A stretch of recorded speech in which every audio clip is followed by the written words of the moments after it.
Boa tarde, pessoal.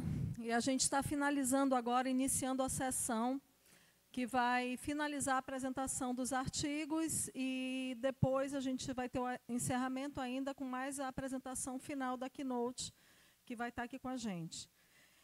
A apresentação de agora, a gente vai começar com a trilha 7, Ideias Inovadoras usando a Internet das Coisas. A gente vai ter a apresentação do artigo Classificação de Ambientes em Uso de Assistentes Virtuais, com o Carlos Daniel de Brito Costa, orientado pelo professor Edson de Araújo Silva. Carlos, pode...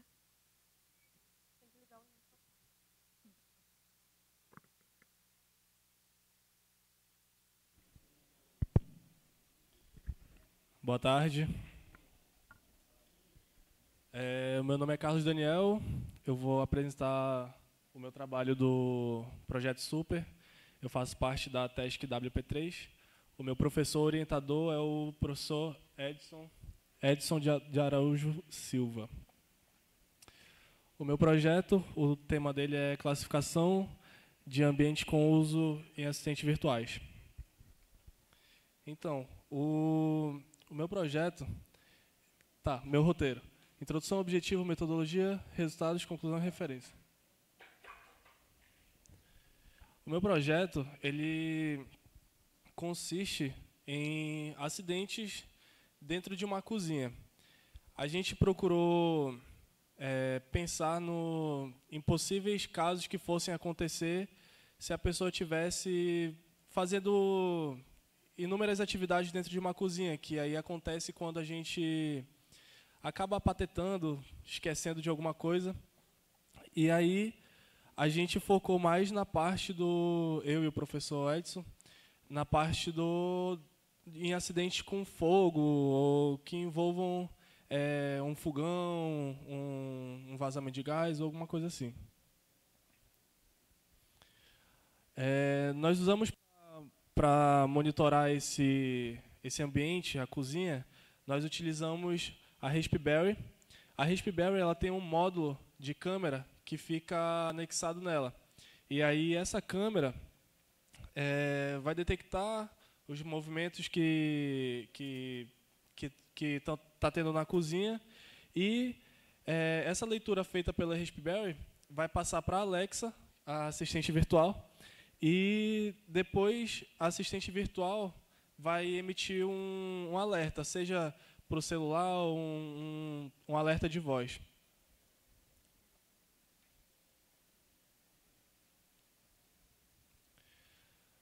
A minha metodologia. Eu fiz uma revisão bibliográfica, pesquisando artigos, fontes que são confiáveis e que são semelhantes, porque é uma ideia inovadora. De acordo com as pesquisas que a gente fez, não tinha algo que fosse igual ao nosso projeto. Aí, de acordo com o que a gente ia pesquisando, ia procurando algo semelhante, algo que alguém já fez perto, na prática ou na teoria. Então, buscamos alguns artigos e algumas referências acadêmicas para poder desenvolver o projeto. E na construção do software, nós tivemos o desenvolvimento da arquitetura, modelagem, construção e a avaliação. A avaliação a gente seguiu fazendo questionários e análises de incidentes que, como eu falei anteriormente, a gente procurou focar na área da prevenção contra fogo, mais ou menos. E aí, a gente fez todas essas pesquisas e começou a desenvolver. Os programas utilizados. O programa foi desenvolvido em Python, usando uma extensão do YOLO dentro do Python.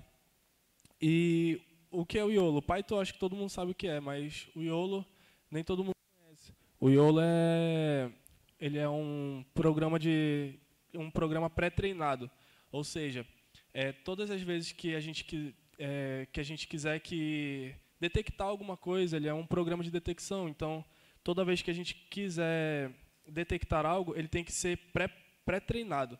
Ou seja, tipo, se quiser identificar uma bicicleta na câmera, por exemplo, teria que pré-treinar ele por horas, por dias, e aí toda vez que passasse uma bicicleta, ele ia reconhecer. E aí ele tem a densidade de pureza de reconhecimento.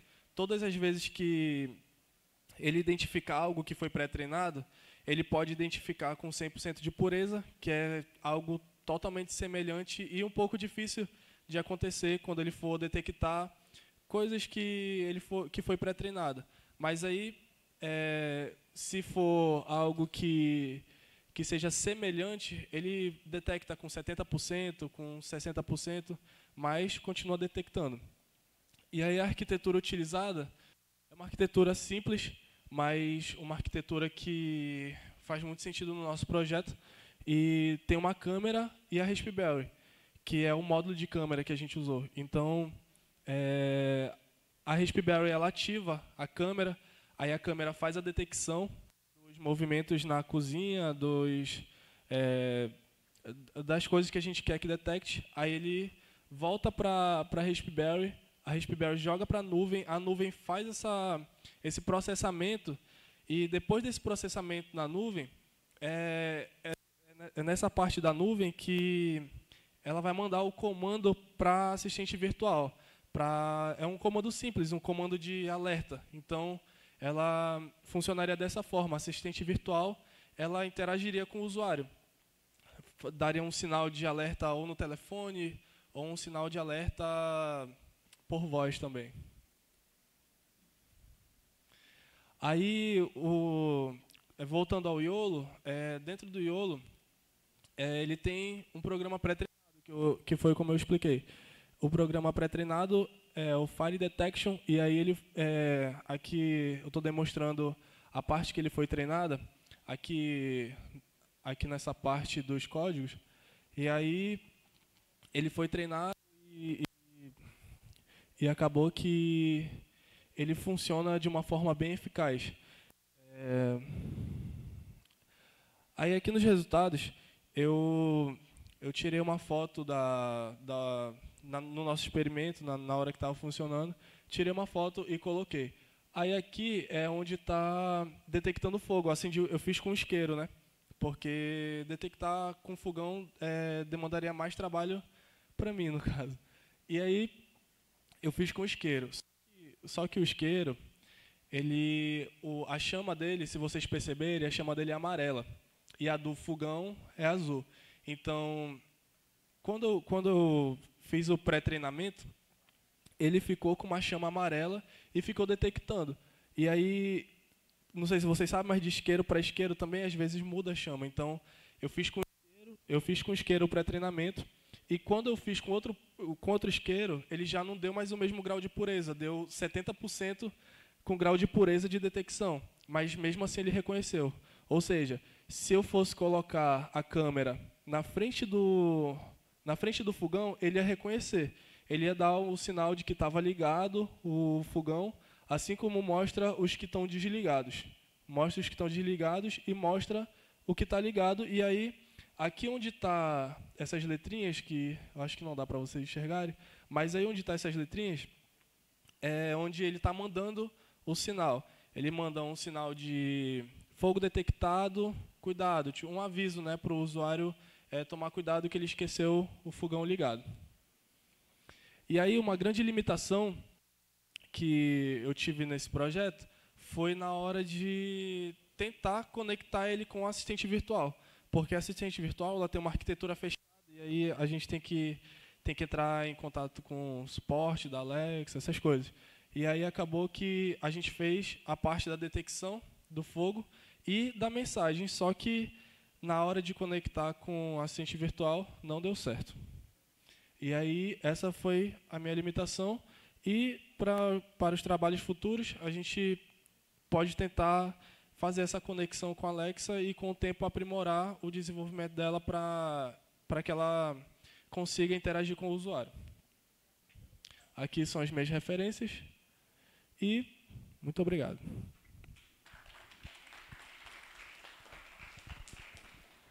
Carlos, parabéns pelo trabalho, muito relevante, né? Principalmente, às vezes, quem mora sozinho pode esquecer alguma coisa, como alguns aqui, né? Mas, enfim, temos pergunta para o Carlos, ele está ansioso por perguntas, gente. Ele disse assim, olha, eu quero umas 10 perguntas aqui. Quantos tem aqui que são de engenharia de software? Só 2, 3, 4, 5, 6, 7. Só? O resto deve ser tudo sistema de informação, é? Não? 1? Sistema de informação? Nenhum. 2? Só 2? 3? 4? Engenharia de produção? Levanta. 1, 2, 3, 4. Olha, ganhamos de sistema de software. Uhul! Engenharia de produção é isso. Enfim, estou brincando aí. E quem não é nada com nada? Não? Visitante? Tal. Aqui temos visitantes do IFAM. Gente, perguntas. Uma do IFAM, uma de engenharia de software, uma de sistema de informação, uma de engenharia de produção. Bora. Primeira pergunta. Lá atrás. Nome, da onde é, qual curso e a pergunta. Oi, boa tarde. Eu sou o Pedro Brasil, de QI. A gente viu ali sobre o software, né, de detecção. Aí, nessa primeira etapa, né, de desenvolvimento do projeto, você usou a chama do isqueiro, né? Aí você falou da dificuldade em detecção das outras chamas, dependendo do material que está sendo queimado, a cor da chama emitida vai ser diferente, não é? Aí eu queria saber do futuro do projeto, se você pretende continuar desenvolvendo o projeto para pegar e melhorar essa parte da detecção de outras chamas. Pedro Brasil. Eu acho que, para detectar a chama, eu acho que seria um pouco difícil detectar todos os tipos de chama, para ficar com grau de pureza de 100%. O objetivo, na verdade, é que ele detecte que tem um fogo ali. Então, independente do grau de pureza que ele tem, ele vai detectar um fogo, entendeu? E aí ele tem que avisar um possível risco de expandir esse fogo pela cozinha, entendeu? Então, acho que eu não iria focar nessa parte de grau de pureza, porque é uma coisa que não seria relevante no projeto, entendeu? Pergunta respondida. Quem mais? Aqui atrás, não? Estou indo para frente. O pessoal da frente quer perguntar. Nome, curso e a pergunta.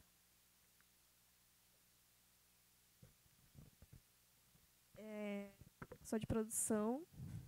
Minha pergunta é, no caso, você usaria algum sensor de temperatura, tipo, a quantos metros, mais ou menos assim? Isso, se vai usar um sensor de temperatura. Entendi. Quanto? Entendi, boa tarde. Boa tarde, Gisele. Para fazer a detecção do fogo, eu não precisaria de um sensor, né? Porque, por exemplo, para detectar o fogo, eu preciso só da câmera, entendeu? Só que para, por exemplo, se eu detectar fumaça, eu preciso de um sensor. Aí dava para conectar um sensor, entendeu? Dava para conectar um sensor para fumaça, dava para esse mesmo programa pré-treinado, ele pode detectar, por exemplo, uma torneira ligada, entendeu? Posso treinar ele para ele detectar uma torneira ligada e não ocorrer um alagamento na cozinha, entendeu? Aí os sensores são mais para isso, tipo, o sensor de incêndio, por exemplo, é por fumaça, entendeu? Aí chega a fumaça, entendeu? Respondido? Mais uma pergunta. Aqui. Nome, curso. Boa tarde, sou Alex, de engenharia de software. Só queria saber se dá para colocar um sensor de gás. Tipo, beleza. Eu quis ligar o fogão, mas deixei lá e estava fugindo do gás. Tem como colocar um sensor para detectar? Eu acho que dá para colocar um sensor para ver a mudança do ar, né? Tipo assim, um sensor por exemplo, aqueles sensores infravermelhos, sabe? Acho que dá para colocar ele e ver que tipo tem uma mudança no ar que, por exemplo, seria o gás que apareceria. Ele é invisível a olho nu, né? Mas aí tipo numa câmera específica, acho que daria para identificar esse gás. Na verdade, é porque o teu trabalho é com imagem, né? É Mas com imagem. eu entendi o que o Balheiro falou. Eu entendi também. Porque a gente teve aí nos últimos anos, né, de vez em quando, inclusive aqueles jovens lá em Santa Catarina, eu acho, que morreram no carro por causa de gás, né? Coisa que a gente não sabe, e a pessoa vai morrendo porque não tem cheiro, não tem... Eu entendi, seria uma melhoria muito relevante, né? Ficaria um desafio para o ano 5, né? Eu tô saindo. em vez de detectar logo o fogo, tentar prevenir antes o vazamento de gás, né? Entendi. Mas então eu não perco a oportunidade. Fica um desafio, Edson, para o ano 5, olha aí, fazer com gás. Né? Gente, mais alguma pergunta? Olha, eu só vi SI, engenharia de software e produção. É só isso, né? Não tem gente do IFAM aí, não? IFAM não? IFAM não tem pergunta? O Adriano tem uma pergunta.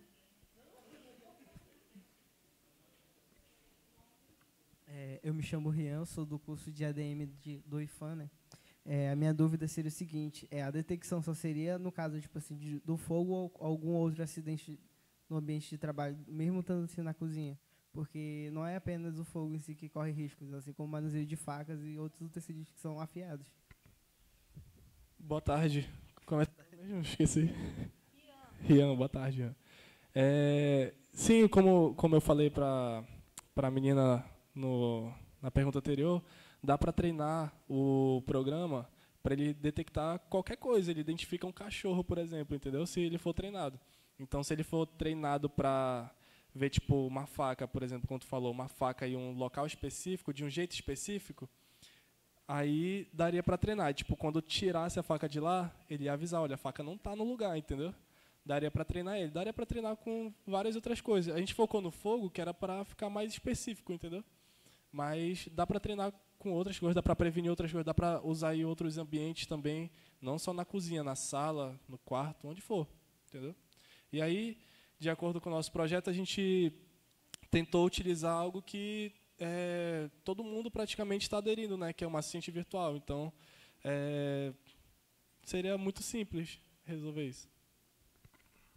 Muito bom. Nós tivemos 4 perguntas de diferentes áreas e que seja assim no próximo, uma de cada área, então já tem que prestar atenção. Mas agora, Edson, quero que você fale aí com ele, faça a pergunta que você quiser fazer e os seus comentários. Bom, boa tarde a todos. Carlos Daniel, quero te parabenizar pelo trabalho. Eu sei que trabalhar com Machine Learning não é fácil, né? Então, por isso que um dos motivos da gente ter escolhido a questão da chama, a questão da detecção de fogo, foi justamente por causa da complexidade que é trabalhar com Machine Learning. Ou seja, quanto mais classes você inclui, né, se eu quero detectar gás, se eu quero detectar chama, se eu quero detectar outros problemas que podem ocorrer dentro de uma residência, dentro de uma cozinha, isso acaba acrescentando mais complexidade, né, no desenvolvimento do projeto. Tá? Então, esse foi um dos motivos que a gente delimitou, né, só nessa parte de detecção do fogo. Tá? E uma pergunta que eu queria te fazer, Carlos Daniel, como ele mostrou aqui, ele mostrou um modelo já pré-existente, né, que é o modelo IOLO. Tá? Esse modelo é um modelo pré-treinado, onde ele tem a capacidade de reconhecer algumas coisas. Né? Eu quero saber de ti, Carlos Daniel, o que tu fez, né, para adaptar ou para melhorar o IOLO, no caso, para o teu trabalho, para o teu projeto. O IOLO, obrigado, professor. O IOLO, na verdade, utilizei ele dentro do Python e puxei ele como se fosse uma biblioteca, né, dentro do Python. E aí, depois, o programa que foi utilizado é uma extensão do IOLO, né? Aí ele foi usado e aí eu fui treinando ele manualmente. E aí fiquei uma tarde segurando o isqueiro lá na frente e treinando ele para detectar chama. Foi dessa forma que eu utilizei o IOLO. Então, é isso que eu falo para vocês. Então, existe uma complexidade muito grande de trabalhar com Machine Learning. Tá? Quem já trabalhou, quem trabalha, sabe qual é essa complexidade. vocês viram aqui alguns trabalhos dos alunos que eles incluíram a parte de machine learning dentro dos trabalhos desenvolvidos, né? Mas é aquilo, né? Existe essa complexidade e é difícil trabalhar um pouco com machine learning, tá? Muito obrigado, professor Edson. Muito obrigado, Carlos. Agora eu convido aqui outro tema. Parabéns para o Carlos. Eu convido aqui agora o Almir, que ele foi orientado pelo professor Christophe, e o Almir, ele também desenvolveu um trabalho muito relevante, controle inteligente para o tratamento de água para os ribeirinhos. Vamos ouvir e depois tirar nossas considerações. Obrigado, Almir.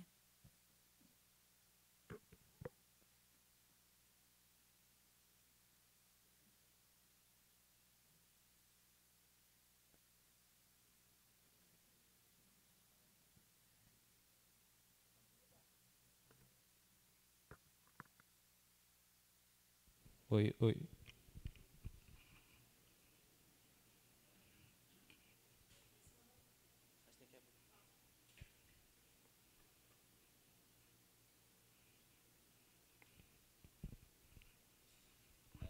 Boa tarde. Então, dando continuidade às apresentações, né?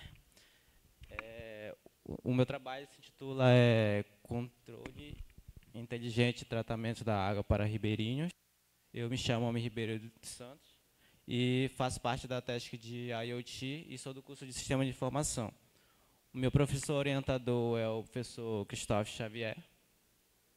Então, dando início.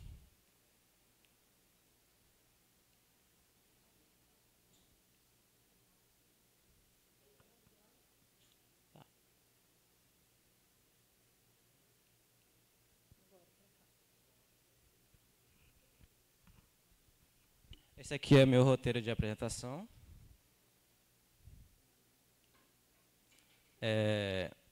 Nessa primeira etapa aqui eu trouxe 3 tópicos importantes que é preciso entender, né, nessa etapa de processamento do tratamento de água, que no caso apresenta a etapa da matéria-prima, que vai transformar essa água bruta, que é aquela que não apresenta um padrão de qualidade e que não está que não é adequado ao consumo humano. E essa matéria bruta, ela passa por uma estação de tratamento de água que é responsável pelo esse processo físico e químico que transforma essa matéria-prima em um produto final, que é uma água tratada e potável e que esteja de acordo com os padrões de qualidade da água. E essa água tratada está de acordo com uma portaria, que é a 888, que é a portaria no Brasil, que regulamenta a potabilidade de água e que garante a qualidade da água no Brasil. Então, com base nisso, quando a gente olha, por exemplo, para as áreas rurais, que é o foco desse estudo, o desafio passa a ser maior e devido a essa falta de acesso à infraestrutura e há recursos que, por exemplo, essas pessoas não têm acesso a um sistema de tratamento convencional e muitas das vezes dependem de fontes naturais, onde a água ela apresenta uma péssima qualidade e uma grande quantidade de micro-organismos. Então, hoje em dia, através da internet das coisas, é possível fazer toda essa automatização dos processos e garantir a qualidade da água. Sabe-se que a internet das coisas ela tem essa capacidade de fazer essa conexão, essa comunicação entre dispositivos, onde é possível adquirir, coletar dados de aspectos reais, como é no caso de sensores, que coletam dados relacionados à temperatura, umidade e diversos outros. Então, o objetivo do meu trabalho é justamente fazer o tratamento e o monitoramento da água de forma automática, com o uso da internet das coisas. Então, através de dados de ambiente e o desenvolvimento de um sistema, eu faço essa coleta de dados, e envio para uma aplicação ou qualquer serviço que irá consumir esses dados, que garantirá o controle inteligente da água. Essa aqui é a minha metodologia. Foi feita uma revisão bibliográfica, que as fontes de pesquisas foram o Google Acadêmico, o I3E e o portal da CAPES. E o modelo de desenvolvimento foi o incremental na construção dos sistemas, que segue as etapas de planejamento, modelagem, construção e implantação. E, por último, a avaliação dos sistemas, que se baseia em testes, que é justamente para verificar essa avaliação da água em diferentes condições. E também para avaliar a robustez, a confiabilidade dos sistemas, justamente para garantir, validar os sensores que foram utilizados. E também, nessa etapa, foi feito o monitoramento e coleta de dados e análise de desempenho. Esse aqui é o meu diagrama de funcionamento, que apresenta ali o meu dispositivo que eu utilizei, que é o ESP8266, que é em específico essa é a NodeMCU V3, que utiliza o protocolo MQTT, e ela é o MQTT cliente. Esses são os dispositivos que eu utilizei. O sensor ultrassônico, temperatura, turbidez e 2 bombas de 9 a 12 volts. E o protocolo, como eu disse, o protocolo que eu utilizei foi o MQTT. Ele utiliza como servidor central o MQTT Broker, que justamente faz essa gerência da transmissão de mensagens entre um dispositivo que consome aqueles dados e um dispositivo que está produzindo aqueles dados. No caso, a plataforma e a placa.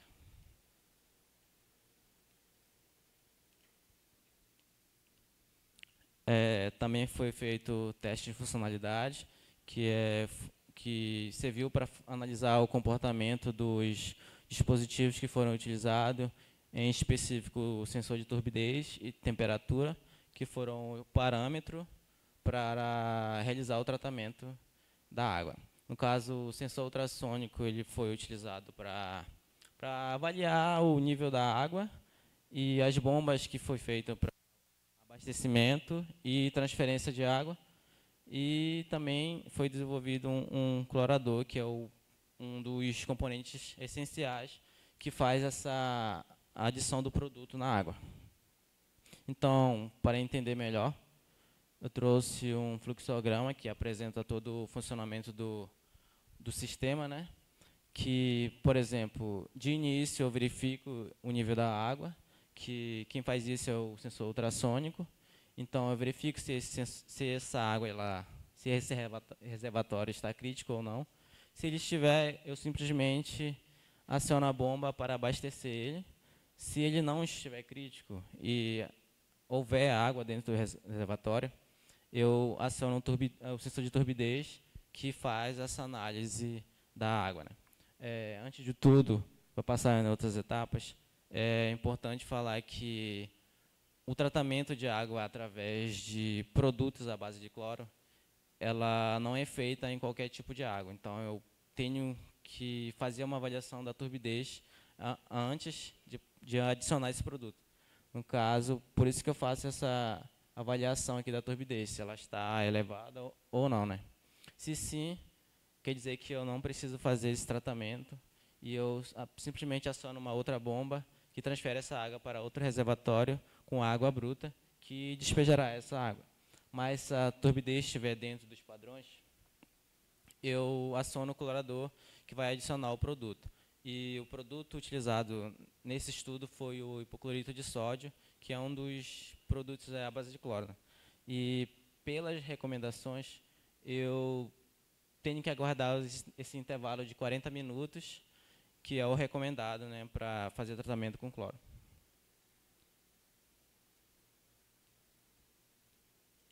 Esse aqui é o meu esquema elétrico, que traz toda a integração de componentes na placa, como eles estão conectados. Por exemplo, tem um sensor ultrassônico, turbidez.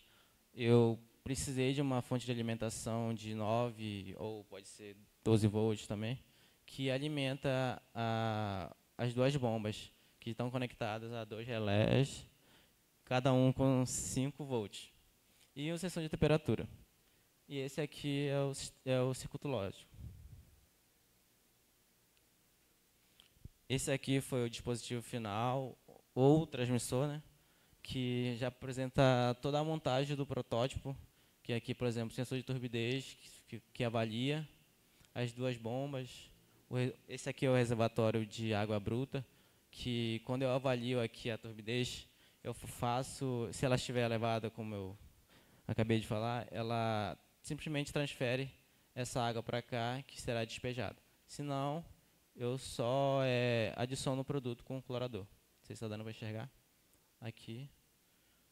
Ele adiciona o produto, então a adição de produto ela tem que ser 2,5% da solução, que no caso seriam 2 gotas de hipoclorito de sódio. A plataforma que eu utilizei foi a ThinkSpeed, que ela é justamente para fazer esse monitoramento, análise de dados ao longo do tempo, que serve para prototipar e provar os sistemas que exigem esse tipo de análise. No caso, nela eu posso criar um canal para cada componente conectado ali na placa. No caso, os sensores. Aqui, por exemplo, eu avaliei a temperatura e também fiz a análise do nível da água. E isso explica, essa variação aqui, o que explica isso é a questão da transferência e abastecimento nos primeiros testes. Esse aqui é o código Arduino, que traz a configuração da plataforma, de como ela é chamada, né? Então, eu uso aqui uma chave API, que faz essa chamada da plataforma, né? Então, eu tenho a configuração aqui do serial e conecto na rede. E esse loop aqui serve para que vai avaliar essa conexão da Wi-Fi. Então, eu preciso conectar no Wi-Fi antes de enviar os dados para a plataforma. E esse aqui é o envio dos dados para a plataforma, que tenho os 2 sensores que eu utilizei, turbidez e temperatura. E todo esse processo aqui faz o envio dos valores que foram coletados pelos sensores. Então, eu faço o envio. Então, esse aqui foram feitos os testes de turbidez antes da adição do nácio, que é o hipoclorito, e também foi feito depois. Então, nos primeiros testes, pode ver a variação da turbidez, que fica em média entre 530 NTU. Isso é de acordo com a calibração do sensor, que considera a água boa em qualidade, acima dos 600. Então, em um segundo teste, por exemplo, ela teve uma crescente, mas não evoluiu tanto assim.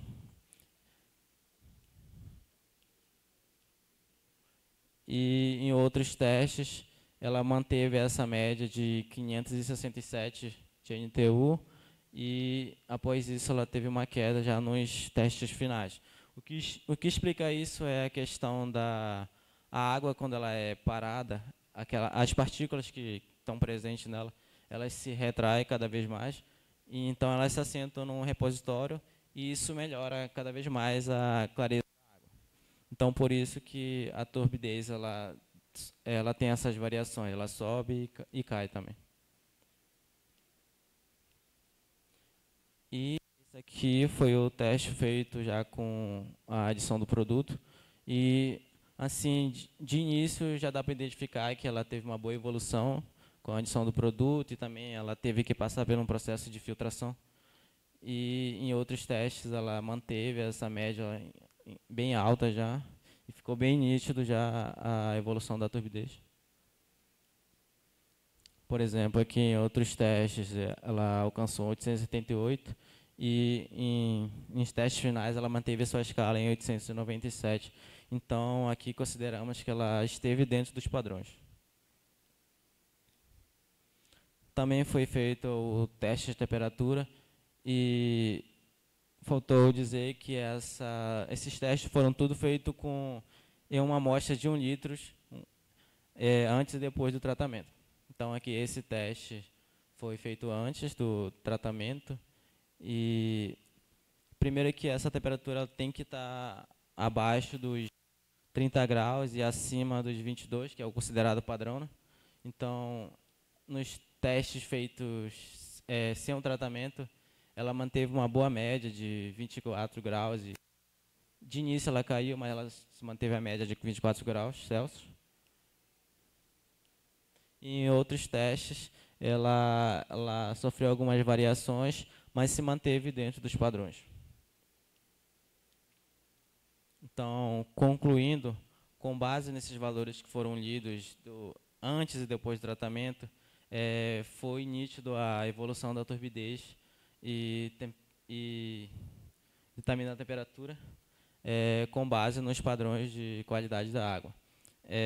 Sabe-se também que há necessidade de aprimoramento dos sistemas e que também está em processo de finalização e antes de ser submetido a testes e avaliações mais rigorosas.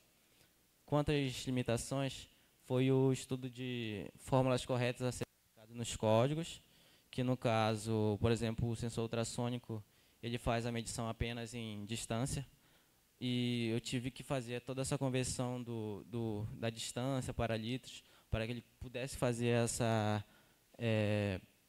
medir a água já em litros. E também um dos componentes essenciais desse estudo, que foi o clorador, que foi na sua construção. Teve várias ideias da construção do clorador, né?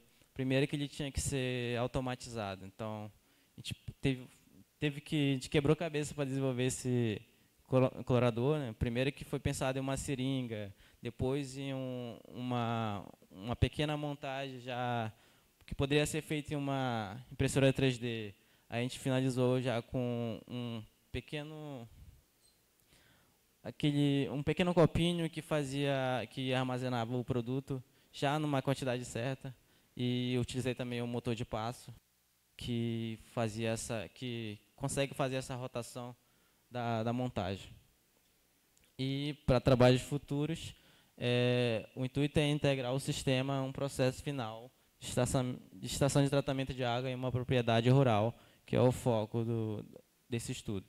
E também aumentar a quantidade de parâmetros a serem analisados, como é a questão de analisar o pH também da água, obter mais dados relacionados ao cloro, quanto de cloro eu posso ter na água. Então, esse é o que pretendo ter para trabalhos futuros. Essas aqui são as minhas referências. E obrigado pela atenção. Parabéns, Almir, pela apresentação. Pessoal, hora das perguntas. Perguntas? 1, 2, 3 e... De um por um. Não?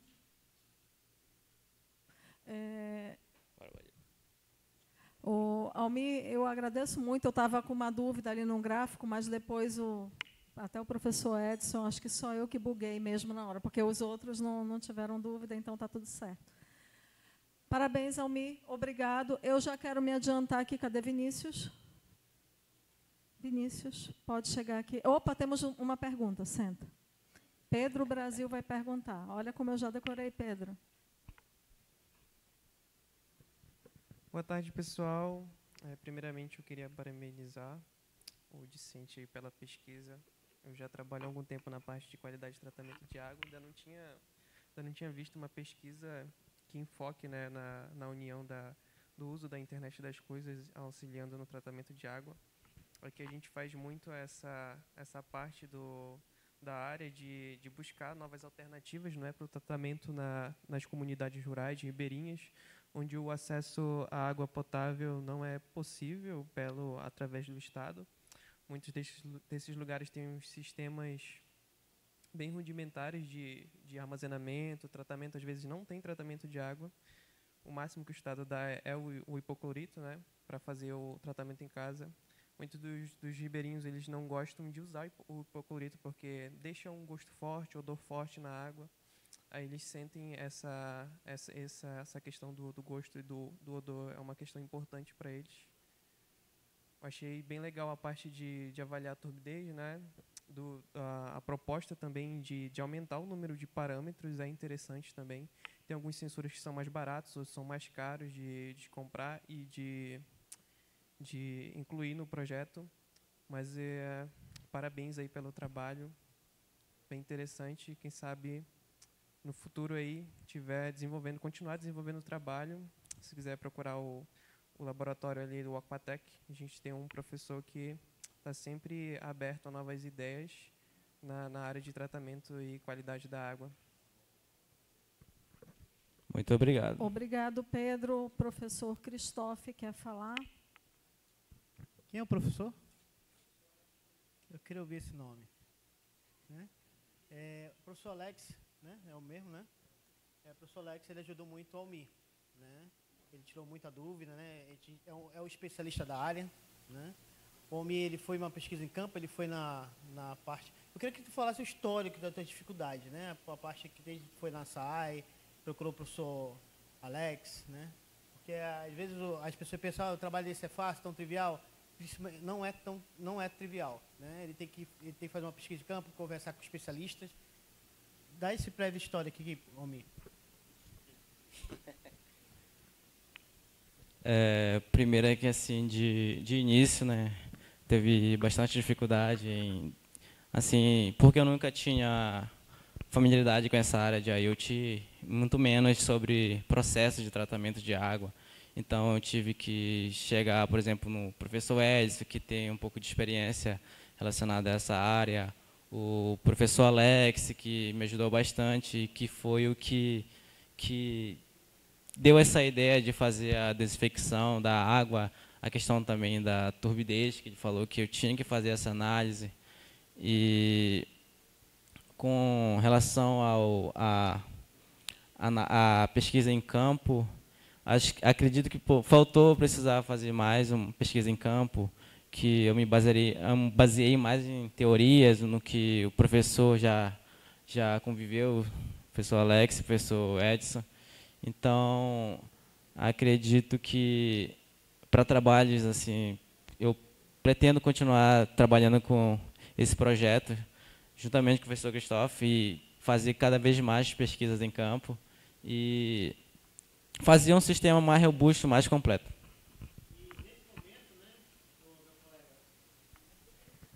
Oi, é bom ter falado, ele vai participar do TCC agora, e com essa tua fala, eu vou convidar o professor Alex para ser o vice-orientador dele. Obrigado.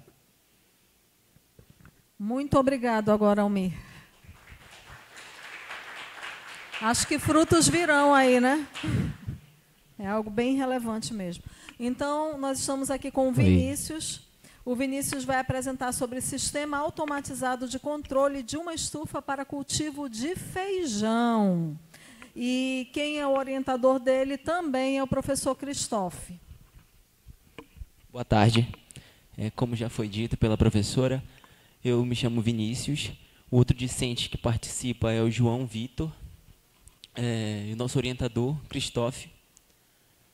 O nosso tema, a professora já falou, mas eu vou repetir, é desenvolvimento e implementação de uma estufa inteligente de baixo custo para otimização do cultivo do pé de feijão por meio de uma aplicação IoT. Esse aqui é o roteiro que será abordado.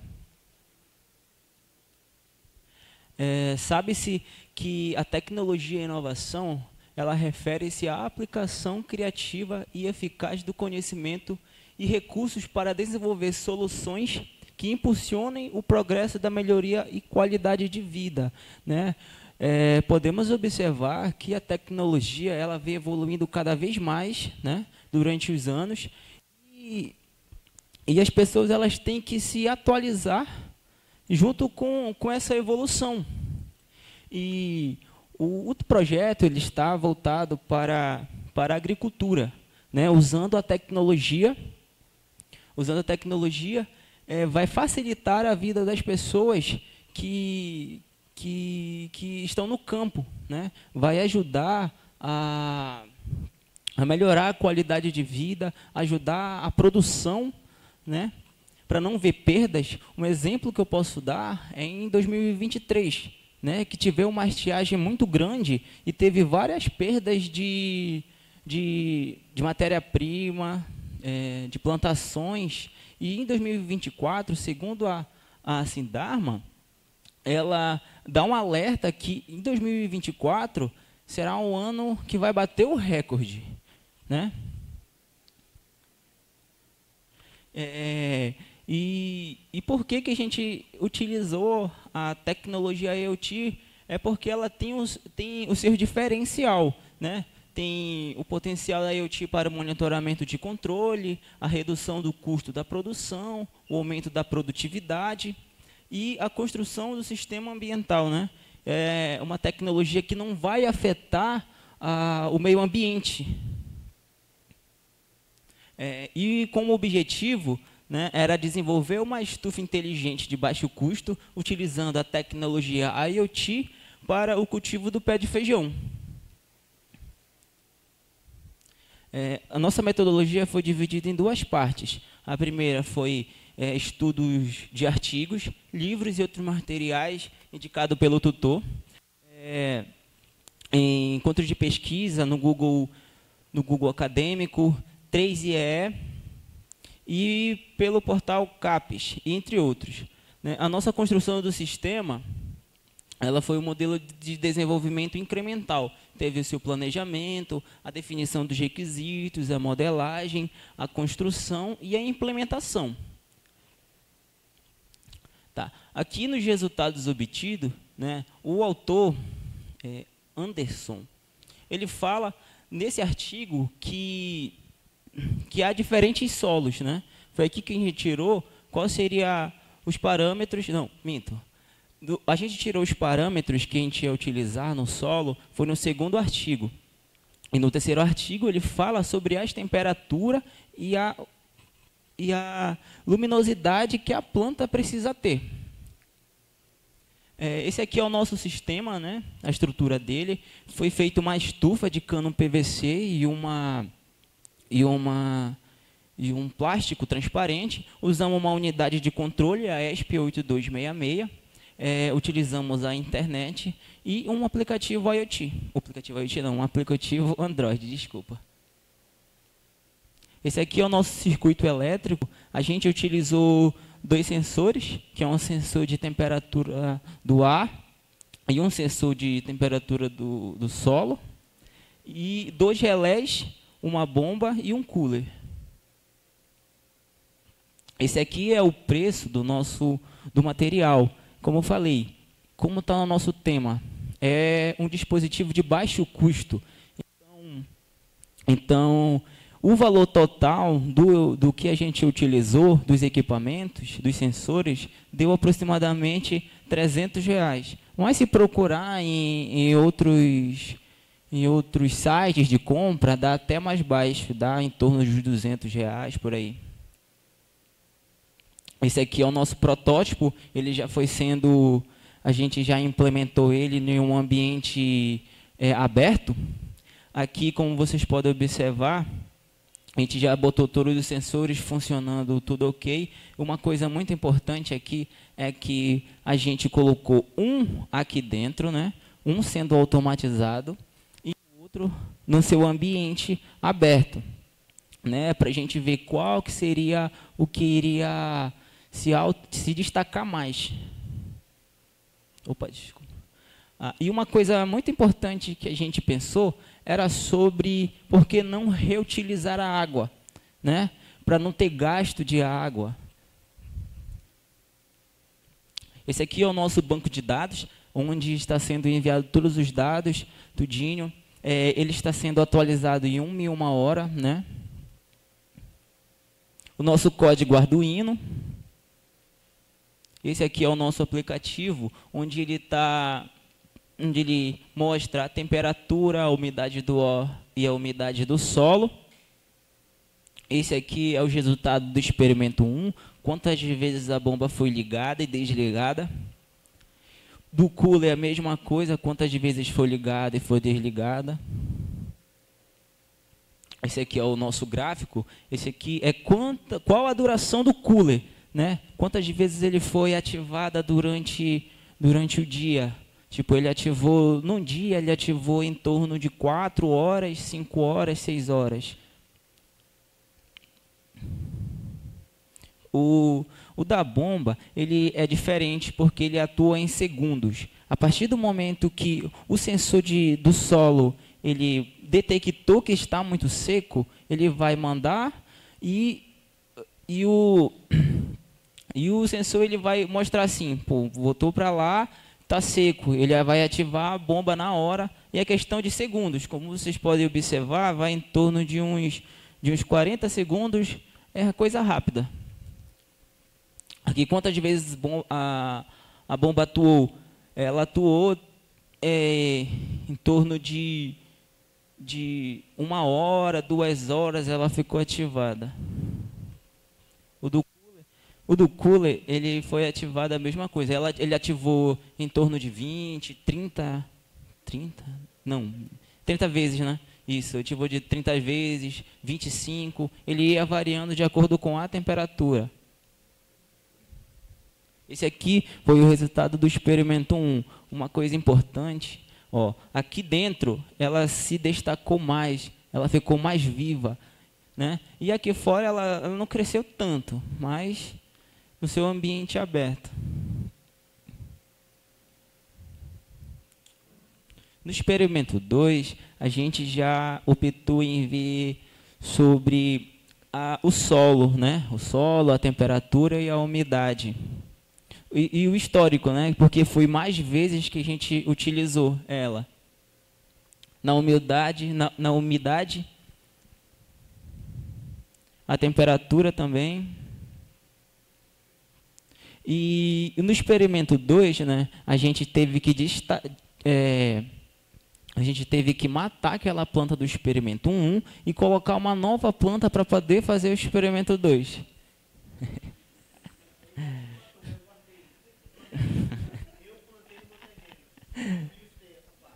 Desculpa. O professor utilizou. Perdão. Aí aqui aqui a gente pode ver que dentro da estufa ela já começa a nascer primeiro do que onde está no ambiente aberto, não está sendo monitorado. E como conclusão, né, ao longo deste trabalho exploramos o desenvolvimento e a implementação de uma estufa inteligente de baixo custo, com foco na otimização do cultivo do pé de feijão por meio de aplicação IoT, a pesquisa e implementação dessa estufa inteligente demonstra uma solução promissora para melhorar a eficiência e a qualidade do cultivo de plantas e, principalmente, a espécie do feijão. Lições que a gente teve, né, foi a questão do monitoramento constante da estufa. No primeiro experimento, a gente teve menos tempo, porque o professor não poderia ficar olhando toda hora, eu também não podia ficar olhando toda hora, porque o professor estava em aula, dando aula, eu estava em aula, a gente não podia ter esse 24 horas olhando a estufa, mas isso a gente mudou no segundo experimento, né? Teve as férias, a gente aproveitou para ficar olhando todo dia. E o controle dos parâmetros ambientais também. Para trabalhos futuros, né, a gente vai colocar em um ambiente em escala real, onde possa ser feito novos estudos nas condições ambientais, integrar novos sensores para a melhoria do monitoramento e controle ambiental, e um sensor para monitorar com mais detalhes a altura do feijão e projetar um ponto para a colheita. Minhas referências e obrigado pela atenção.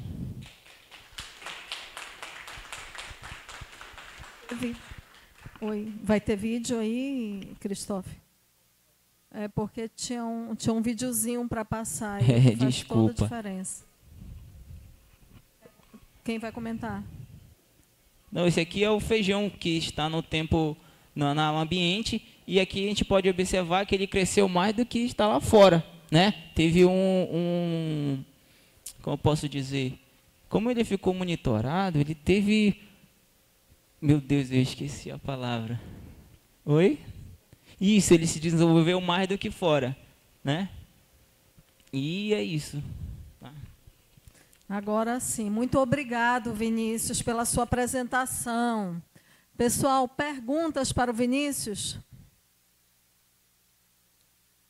Lá atrás, a gente vai lá atrás ver uma pergunta sobre o feijão vai ficar mais barato depois disso? Me chamo Nicolas, né? Primeiramente, boa tarde. Sou lá do IFAM e sou do curso de MSI. É uma dúvida. No caso, quais pontos você acha que você gostaria, na verdade, de aprimorar ou de aperfeiçoar no seu projeto? Tanto para a obtenção de resultados, quanto aprimoramento geral do experimento. Eu pensei assim, em colocar numa estufa maior, para ver se a gente ia ter perda de feijão, né, ou de outro alimento, ou não. Entendeu? A gente poderia colocar num ambiente maior para ver tudo isso. E outros sensores, né, para ficar monitorando lá toda hora. Cristóvão quer complementar. Bem, oi. Por enquanto, a gente queria colocar um sensor para monitorar a altura, né? Então, a gente vai descobrir qual é o melhor sensor para que veja a altura certa. Esse aqui exatamente está maior do que o outro, né? E também outro sensor para olhar, que o professor Alex também ele já monitorou, o professor Valdomiro, ele checa por processamento digital de imagem a qualidade da folha, né? Então, era outra coisa, somar o trabalho de outro professor aqui dentro do I7, porque o I7 o quê? Não é só informática. O I7 são vários cursos, né? Alguns professores batem no peito, eu sou curso da informática é o ICOMP. 100% informática é o ICOMP. O I7 é uma mistura de cursos de ciências, né? Então, essa é uma grande diferencial. No começo desse projeto, o João, eu acho que o João não esteve aqui, o João não está aqui, eu acho que ele está no pé de feijão. Eu não podia perder essa piada, né? Obrigado. O João, ele se sacrificou, né, na parte de literária, né? Ele levantou vários trabalhos, destacou 5 trabalhos, e dos 5 trabalhos destacou 3 aqui, né, na apresentação. Né? Por artigo vai os 5 trabalhos.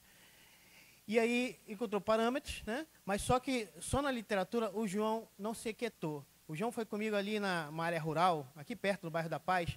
Se você, antes de entrar no bairro da Paz, você olha do lado, tem uns produtores rurais, né? Lá tinha uma senhora lá que trabalha no feijão de fraldinha. Fraldinha, né? É o nome? Sim, tem, mas aí fraldinha, né? Mas no estudo do João, a gente estava preocupado com, a seca pode bater na porta de novo, né? A estiagem, né? E aí eu fiz a pergunta, quais são os alimentos que podem ter um bom desenvolvimento em cultivo na época de seca? Um dos alimentos foi o feijão, outro é o milho, e tem mais um que eu não me lembro o nome agora, nesse momento. E a gente escolheu o feijão, que o feijão é o que a gente está no prato brasileiro, né?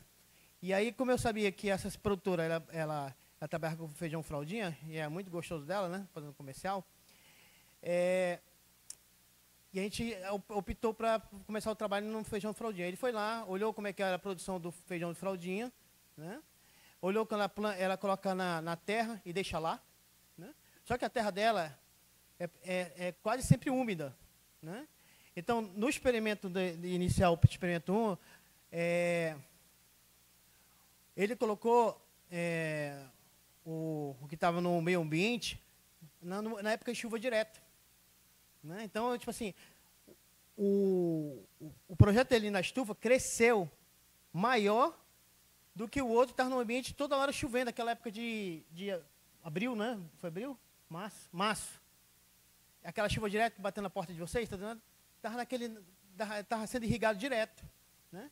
Então, aparentemente, o projeto na estufa garantiu o desenvolvimento legal, né? E aí, a gente está preocupado também com relação ao calor, né? O calor algumas plantações em relação ao calor, ela não desenvolve bem, né? E a gente colocou esse cooler. Vocês viram ali na apresentação quantas vezes o cooler atuou? 25 vezes ao dia, 40 vezes ao dia. Na verdade, esse cooler teve a atuação de um exaustor.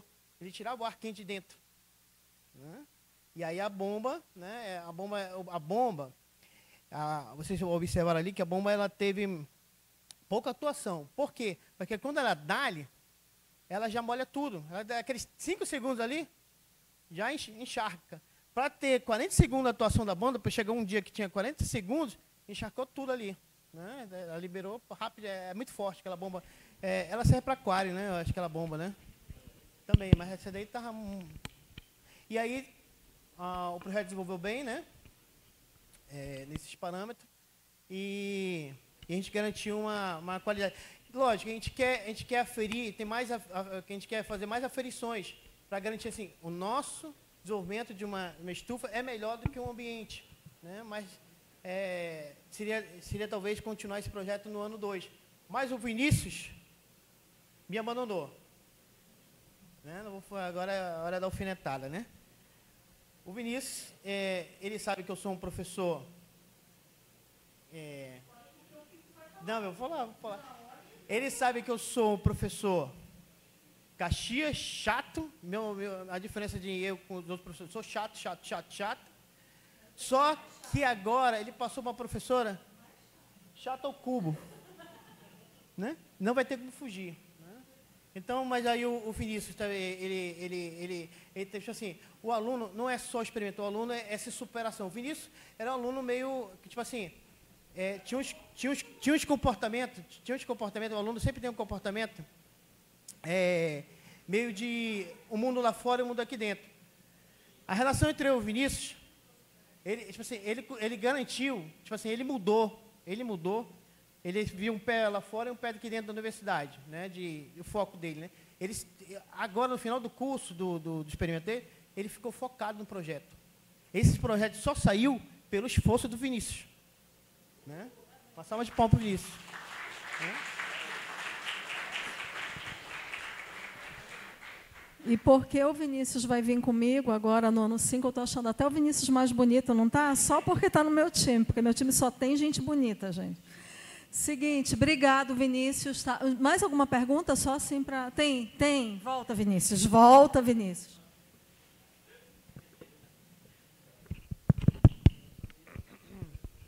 Boa tarde, meu nome é Carlos Daniel.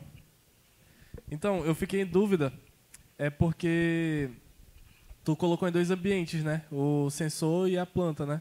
Aí, em um ambiente se desenvolveu mais e no outro se desenvolveu menos. Só que eu imagino que seja porque cada planta ela precisa de uma quantidade de água específica, entendeu? Eu queria saber como é que vocês, tanto quando ela está precisando dessa água, quanto o quão ela precisa de água, assim, quanto a bomba tem que jogar de água até parar, entendeu? Como é que vocês fazem esse monitoramento? E se vocês já fazem, como é que faz? Tá. Então, a gente leu em alguns artigos, né? Eu não estou lembrado o nome da moça que fez o artigo, mas lá ela fala quais são os parâmetros exatos, né? Que a bomba, que a planta precisa estar, ou ela está muito seca, ou ela está muito úmida. Se ela estiver muito úmida, a planta morre, porque ela vai ficar argilosa, não pode, né? Principalmente o feijão, que ele é muito delicado, ou seja, ele tem que ter uma água exata. E o parâmetro que lá estava falando era em torno de 500, se eu não estou enganado. Acima era muito seco e abaixo era muito úmido. Não, ele já respondeu a outra pergunta, vou só complementar, né? Ele já apresentou?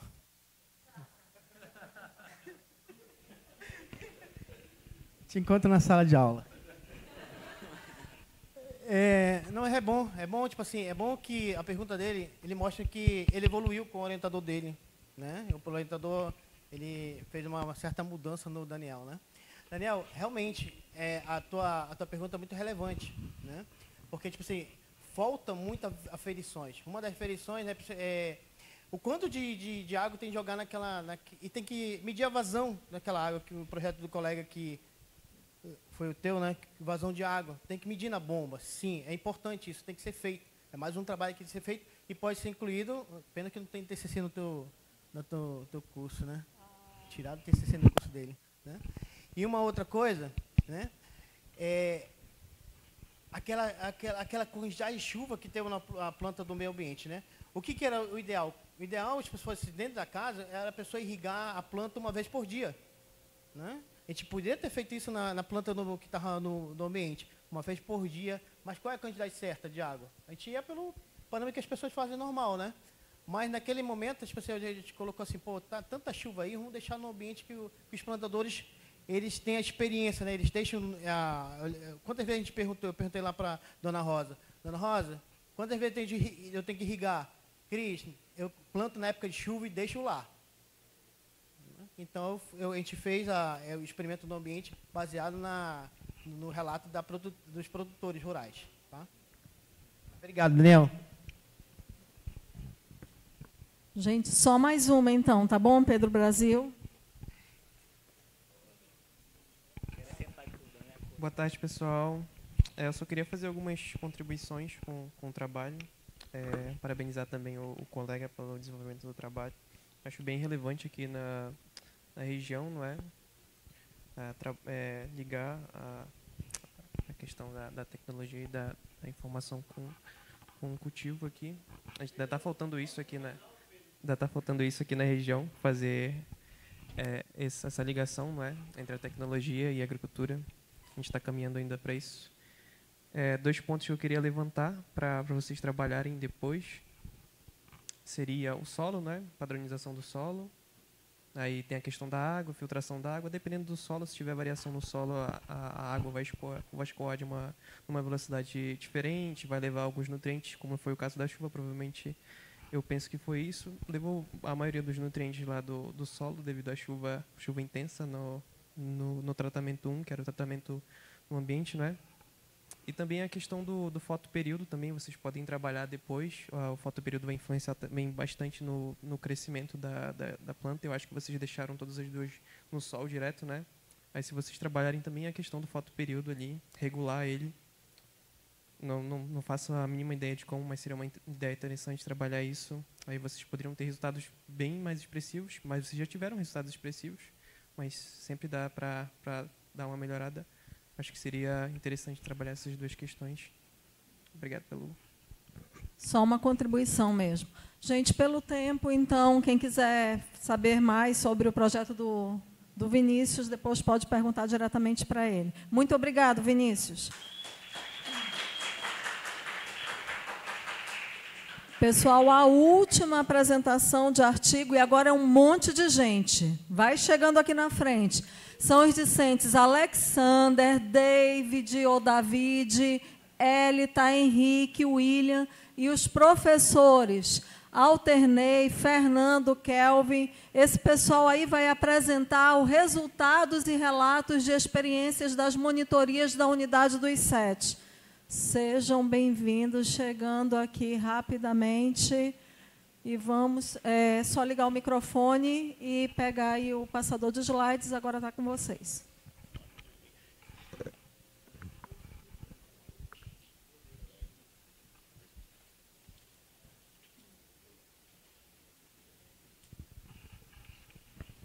Oi, boa tarde. Nós somos os monitores do projeto. E só está faltando... ele está representando a Elita. Então, a gente vai falar um pouco sobre a nossa experiência aqui, né? Eu vou deixar que eles se apresentem. Eu sou o Davi Bastos, monitor de metodologia da pesquisa científica. Boa tarde, meu nome é William. Eu sou o monitor de introdução à programação. E eu sou aluno de engenharia de software e todos meus períodos finais aqui. Bom, eu sou o Alexander e o monitor de algoritmos e estruturas de dados. Boa tarde a todos. Meu nome é Henrique e eu estou representando aqui a TASC WP1 e 7 na matemática e, no caso, vou falar sobre a monitoria de cálculo 1 e álgebra linear.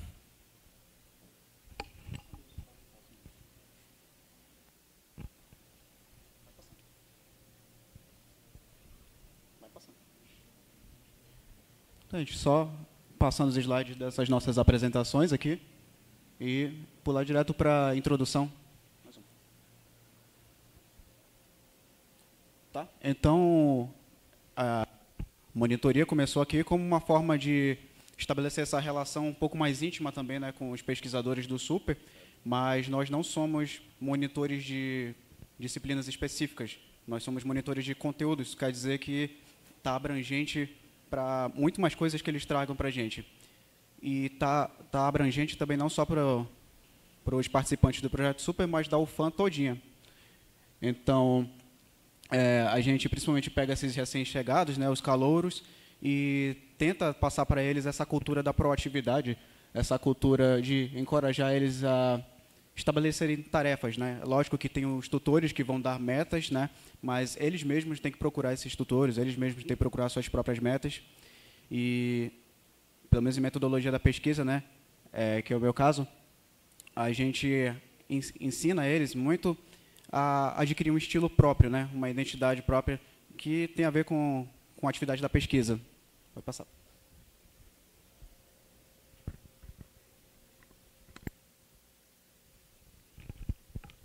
Bom, falando aqui rapidamente, os objetivos dessa monitoria, como vocês podem ver, é auxiliar na compreensão dos alunos em relação a assuntos complexos, ou que eles achem difíceis, né?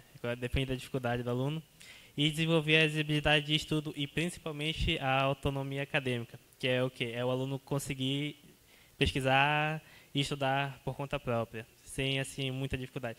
Os alunos têm uma dificuldade, eu percebi na monitoria todo esse tempo, que eles têm uma dificuldade de compreender o que precisa ser estudado e ir atrás exatamente dessas respostas. E muitas vezes eles vêm para a gente com dúvidas que, tipo assim, não são necessariamente difíceis, mas eles poderiam conseguir a resposta em um lugar X, mas eles não têm essa autonomia de, como eu pesquiso, como é que eu vou alcançar essa resposta. Eles vêm com a gente com esses problemas e a gente tem a tarefa de ajudar eles justamente nesse caso.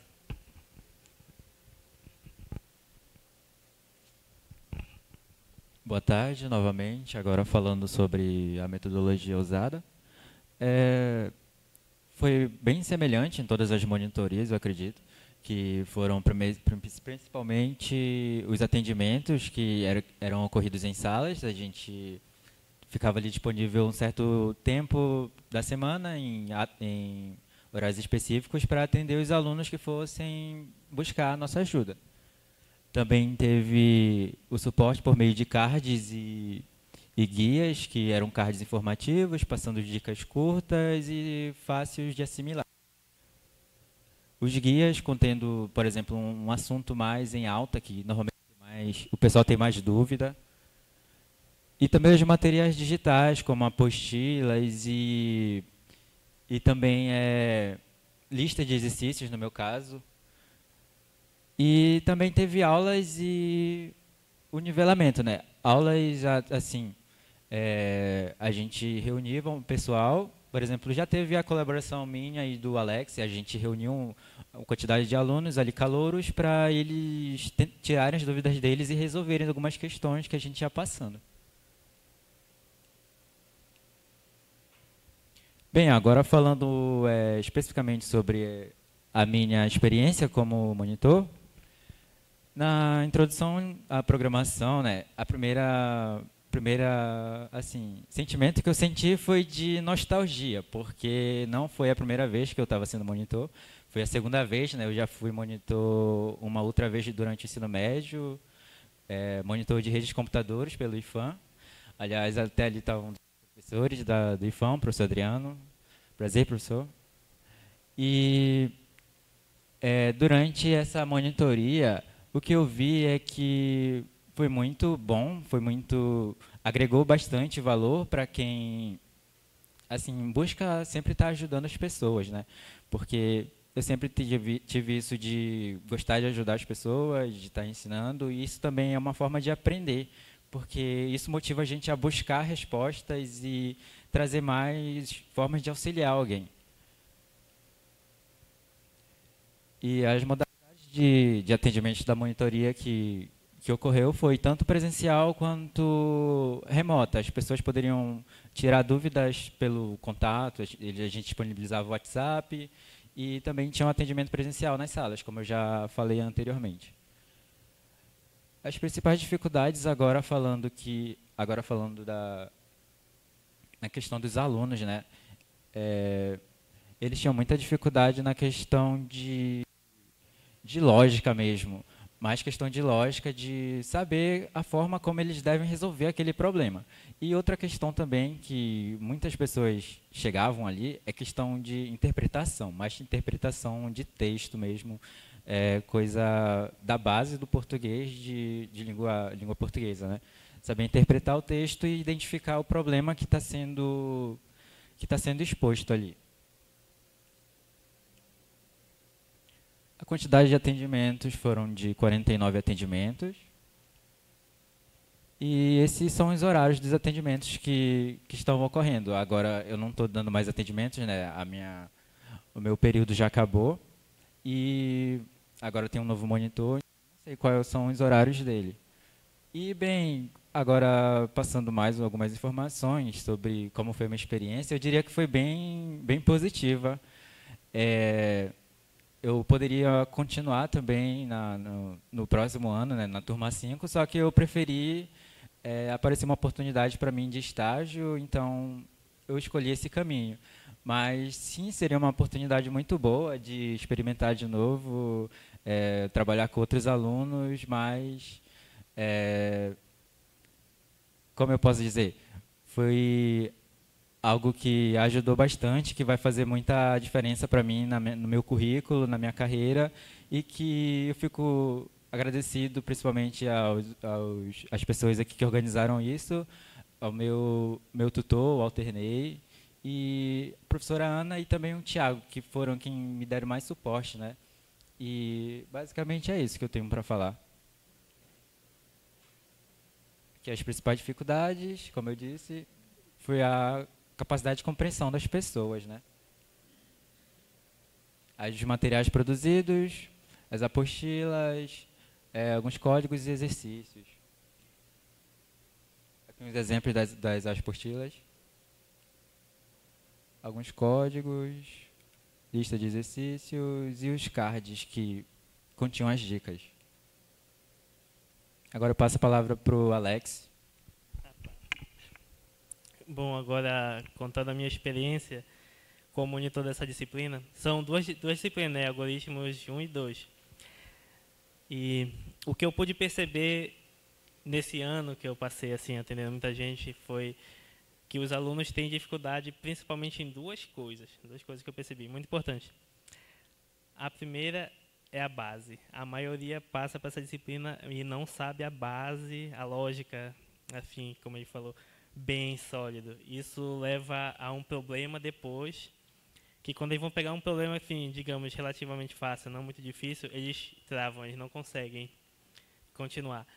E aí leva para o segundo problema que eu percebi, que a maioria esmagadora dos alunos que eu conheci, assim eu digo, que já estão mais velhos e até os que entraram um pouco depois, eles não, por algum motivo, eles não conseguem pesquisar a solução. Em que sentido? Quando eu entrei aqui, a gente não tinha o que a gente tem hoje, o ChatGPT, todos esses modelos de linguagem aí generativa e etc e tal. Eu tinha que, ou eu ia na biblioteca, ou eu ia no Google torcendo para alguém ter o mesmo problema que eu e já ter resolvido. Senão, te vira nos 30. Hoje em dia tem tudo isso e o aluno, por algum motivo, ele não consegue pesquisar. Entendeu? Eu posso enumerar N exemplos e tem algumas pessoas ali atrás que eu já atendi, que elas podem estar de prova, que várias vezes as pessoas vinham com problemas que elas podiam resolver em 5 minutos no Google, mas por algum motivo elas não conseguiam pesquisar isso. Eu ficava assim, meio pasmo, tipo, como assim? Tipo, com mais tecnologia a pessoa não está conseguindo chegar na resposta mais fácil. Aí eu ficava, não, é assim que faz, etc e tal, etc e tal. A gente tinha que ensinar o caminho das pedras, desde o começo. Olha, é assim que se faz, a lógica é assim. Esse problema tu vai resolver dessa forma. Se tu não conseguir, vá nesse lugar, pesquise. E assim a gente foi meio que educando as pessoas, para os alunos, né? Para conseguir ter essa, como eu falei, aquela autonomia acadêmica que tu tem que ter aqui. Querendo ou não, tem que se ser um pouco autodidata na faculdade e principalmente nos cursos de tecnologia. Se você não estudar por fora, você é autodidata, você não vai conseguir chegar no final. É difícil. Dá para chegar? Dá, mas é muito mais difícil.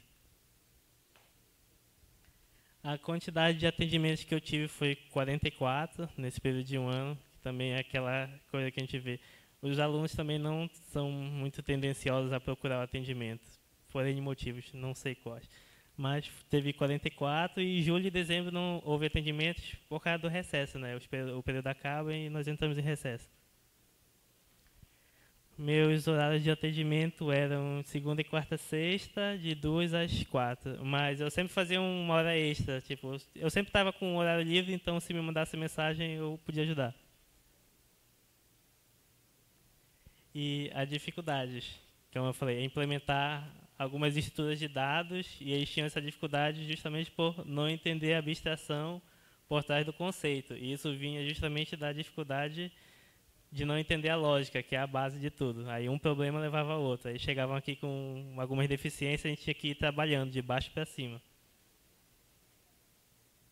E alguns dos materiais produzidos foram apostilas, material didático, código de fonte, exercícios, assim como o William. Ó, por exemplo, aqui, ó, uma das coisas que a gente aborda nessa disciplina é tipos de dados e métodos de pesquisa. Alguns exemplos de código-fonte de algumas estruturas de dados e lista de exercícios. Também temos alguns exemplos de cards com algumas dicas sobre assuntos diversos que são abordados na disciplina.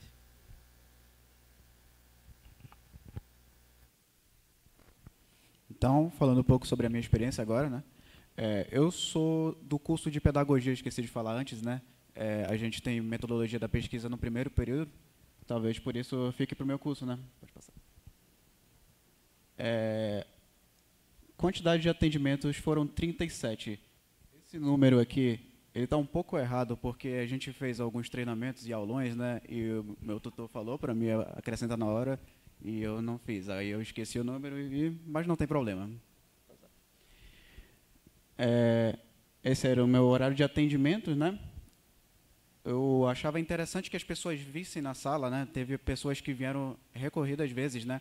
Outras preferiam fazer pelo WhatsApp, só que pelo WhatsApp não é tão legal, pelo menos para ensinar sobre escrita, né? É uma coisa que é muito pessoal. A gente precisa conversar com a pessoa, a gente precisa fazer um monte de perguntas, né? E eu acho que essa foi uma dificuldade. Pode passar de novo. Então, por exemplo, ainda pegando o gancho dessa parte da dificuldade, é que cada aluno vem...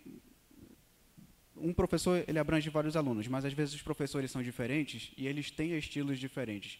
Então, essa matéria, essa disciplina, ela é muito subjetiva. Ela tem sua parte objetiva, claro, ela tem uma estrutura, só que ela depende muito do estilo de cada um. Então, o professor, ele muitas vezes ensina o próprio estilo para o aluno, né? O monitor também tem o seu estilo. Então, muitas vezes a gente tem que pegar, descobrir assim, como é que é a personalidade do professor, como é que é o jeito que ele gosta de escrever, né? E tentar fazer uma coisa que seja do feitio dele. E passar isso para o aluno também. Então, muito do fato do aluno não ter vindo presencialmente, ou não ter vindo mesmo, pelo fato de achar que o monitor vai querer forçar um estilo diferente que não é o do professor dele. Aí um vai desagradar o outro. Eu acho que isso foi um probleminha também. Então, aí tinha as coisas que são mais objetivas, né, que são mais de todo mundo. Por exemplo, não saber que termos são mais científicos do que outros. Ou então, regras de referenciação mesmo. Isso daí a gente resolve rápido. Escolher o método mais adequado para o seu projeto, escolher conceitos e trabalhos relacionados, que pega até um pouco o que o Alexander falou, que é não saber pesquisar, não saber como fazer uma pergunta. Isso daí a gente também tem que ensinar. Então, dos materiais produzidos não tem quase nada de diferente do restante. Eu acho que a única coisa que eu fiz a mais foi uma videoaula. Essa videoaula ela veio antes de um treinamento que foi requisitado pela professora Odete. E E também da videoaula e do treinamento veio também um guia. Então, esses são alguns cards que eu fiz, né? Aquele segundo ali também é sobre um aulão, foi sobre o Mendeley. A maioria deles é dando o caminho das pedras, de como as perguntas que você se faz para poder iniciar uma pesquisa, e até chegar lá no finalzinho, quando você precisa juntar tudo numa conclusão. E esses maiores aí são sobre dicas de gramática, dicas de ortografia mesmo, que a gente pensa que não vai pegar aqui na universidade, mas pega bastante. Esses são os guias, né, que são tópicos que a gente precisa se aprofundar mais, né? Aqueles ali são por alto. Esse daqui da plataforma Sol, eu achei até legal que as meninas, a Conceição e a outra, elas foram aceitas lá. E isso me alegrou bastante, porque eu estava fazendo esse negócio e eu vi que é muito difícil, é muito rígido mesmo, e elas conseguiram ter o seu artigo aceito lá. Aquele foi o primeiro guia que eu fiz, foi sobre uma dúvida muito comum. Aliás, é uma coisa que as pessoas nem se perguntam muito, que é quando que eu estou plagiando, e às vezes as pessoas acabam plagiando sem saber. Então, esse guia serviu para isso. Esse foi o treinamento que eu fiz aqui, foi um aula que quiseram lançar como treinamento, e aquela foi a videoaula que eu fiz um canal, só tem esse vídeo lá, só para explicar sobre como organizar as coisas com o Mendeley. Tá. Teve um site também que eu fiz pelo Google. E essas são algumas fotos aí da gente atendendo, né? Não são só minhas. Também tem um aulão que o William falou que ele fez com o Alexandre, né?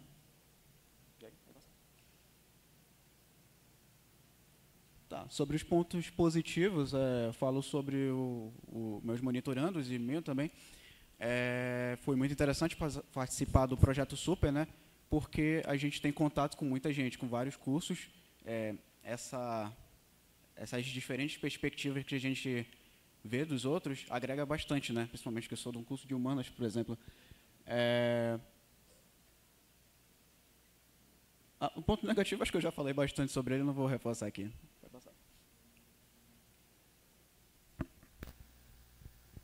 Boa tarde a todos novamente. Eu irei comentar aqui sobre os resultados da monitoria de Cálculo 1 e Álgebra Linear. Eu sou o Henrique, monitor de Cálculo 1, do curso de Matemática e Física, e a monitora de Álgebra Linear era a minha colega Elita. Então, pode passar. Aqui, então, temos os assuntos que eram abordados em cada disciplina.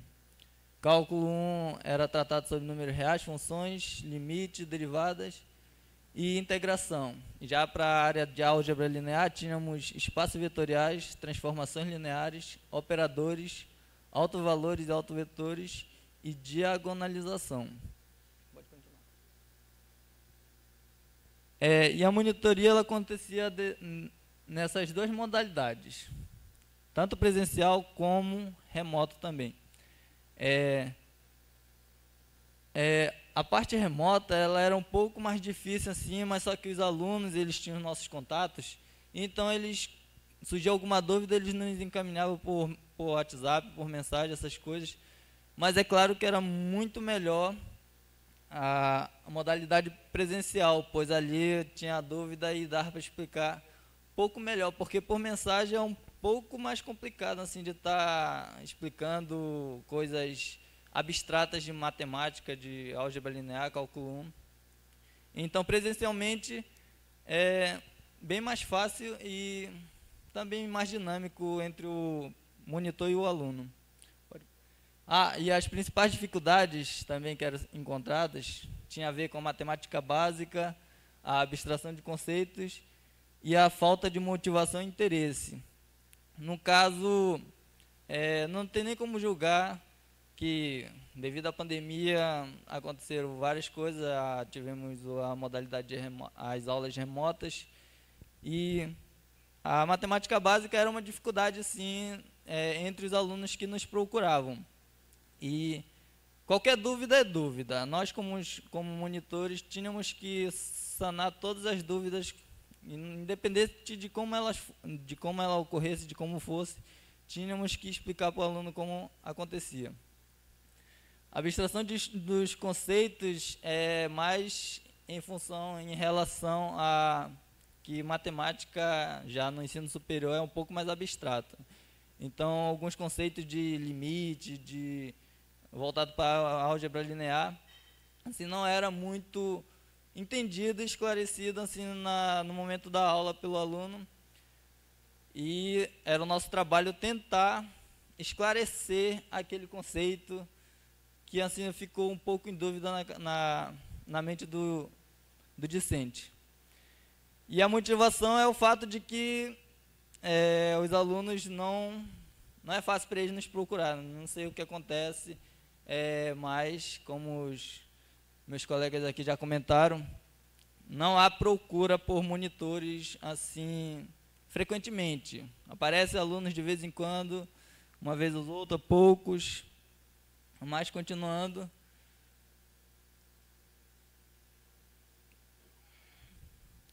E devido a essas dificuldades, também para nós monitores foi essencial a capacitação. No caso, nós tivemos introdução ao LaTeX, apesar de nosso curso não estar envolvido com programação e coisas do tipo, mas tivemos essa capacitação para utilizar esse programa para a criação de banco de questões e também elaborarmos o material didático, que diante dessas dificuldades que nós percebemos que os alunos tinham ao chegar aqui na faculdade, no ensino superior, nos cursos. Então, qual foi a ideia que tivemos? Pode passar. A ideia que tivemos foi de fazer um curso de pré-cálculo, no período passado, no caso, voltado para a área de cálculo 1, onde era abordado questões da matemática básica, produtos notáveis, operações com frações, essas coisas mais básicas da parte da matemática, para que eles já começassem a disciplina já com um conhecimento bem, assim, um pouquinho melhor do que quando eles chegaram, certo? Pode passar. E também aconteceram aulões e ações em conjuntos. Eram planejados aulões para acontecer durante os sábados, era feita divulgação e tudo mais. Apareceram assim uma boa quantidade de alunos. Não foram muitos, mas também deu para superar as expectativas que tínhamos porque quem é que quer no sábado estar estudando, né? Meio difícil, meio complicado, mas até que ainda veio, gente. Pode continuar. E também tínhamos nossos atendimentos de monitoria. A ideia que teve-se foi de, como tem os horários de estudo, os alunos, tudo mais, então foi feita a distribuição dos horários de atendimento. Alguns horários eram feitos pela parte da manhã, outros pela parte da tarde e outros pela parte da noite. Então foi feita essa distribuição dos atendimentos durante a semana, para então todo mundo ter a possibilidade de ir até o atendimento de monitoria. Pode passar. E é claro que, além dos atendimentos, foram elaborados cards e alguns outros materiais digitais, tanto para partes relacionadas a dicas de como você resolver certas questões, quanto também para histórias e coisas do tipo relacionado ao cálculo, relacionado à álgebra linear. E aqui temos a quantidade de atendimentos em cada mês. É claro que aconteceram todos esses atendimentos devido à distribuição de atendimentos que foram feitos, mas nem todos eles houveram alunos, né? Às vezes aparecia 5, outras vezes 3, até mesmo um aluno. Teve algumas vezes que não apareceram nenhum. Mas o que acontecia? Todos esses atendimentos nós estávamos presentes lá na sala, esperando pelos alunos. Não aparecia, nós esse tempo era aproveitado para, então, fazer a elaboração de cards, essas coisas, lista de exercício e coisas mais, como também vídeos e outros materiais didáticos que foram feitos. E temos, então, aqui também os pontos positivos e os pontos negativos, né? Os pontos positivos, voltados à monitoria, é que aconteceu o reforço do aprendizado, também tínhamos suporte personalizado, aumento de confiança, desenvolvimento de habilidades de comunicação e interação social. Para o nosso caso, que o nosso curso é de licenciatura, fazer parte de uma monitoria é extremamente importante, pelo fato de que nós, como vamos trabalhar como professores, já vamos, então, desenvolvendo esse negócio de estar lecionando aula, de estar trabalhando a parte da interação social.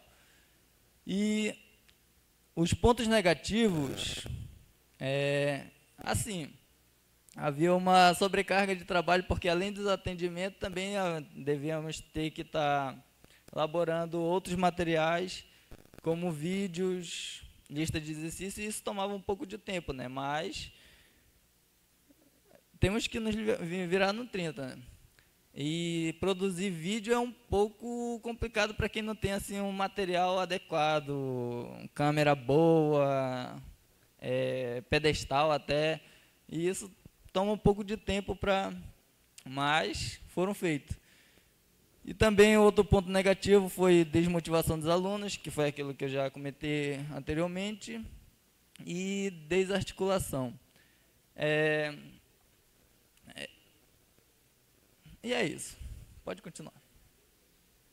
Então, a conclusão que temos é que monitoria, ela é sim essencial, porque também acontece aquele encontro de aluno com aluno, porque entre aluno e professor é um pouco difícil de os alunos irem lá com os professores e tomarem assim, tirarem suas dúvidas e coisas do tipo. Já entre um discente e outro discente que também estão ali, digamos, na mesma base, na mesma área, já é um pouco mais fácil, porque lá eles conseguem se comunicar melhor, tirar suas dúvidas e assim sanar toda e qualquer dúvida que eles tiverem. Então, acredito que é essencial termos monitoria assim, apesar de que a procura é bem pouca. Eu sei que os professores eles sempre incentivam os alunos, mas também tem a sobrecarga de trabalhos, exercícios, de outras disciplinas também que os alunos têm que... Mas sempre há um espaçozinho na agenda e essa procura seria de extrema importância. E falando da nossa task, nós já até iniciamos vários outros trabalhos, tipo, já dando um spoiler para a apresentação do outro ano. Já tivemos também um pré-curso desse período agora foi voltado para álgebra linear, já que no período passado foi para cálculo, desse foi para álgebra linear. E também já tivemos o Rei e Rainha da Derivada, aqui nessa Supertech Week. E então, estamos na ativa desde já, sobre a liderança do professor Fernando, e estamos contando com ele para que ele nos auxilie, e também nós vamos mostrar trabalho no decorrer deste ano. E é isso. Quero agradecer aqui os meninos, trabalho muito válido para todos nós, então muito obrigado, contamos mesmo com quem for ficar aí com a gente nesse ano. Pessoal, obrigado. Eles vieram mais mostrar os resultados dele. Agora eu vou passar aqui a palavra para o Cristófe para apresentar o ministrante da última palestra, o encerramento da nossa... A Odete, então, para a última palestra que a gente vai ter aqui, encerrando a nossa Supertech Week. Tá bom.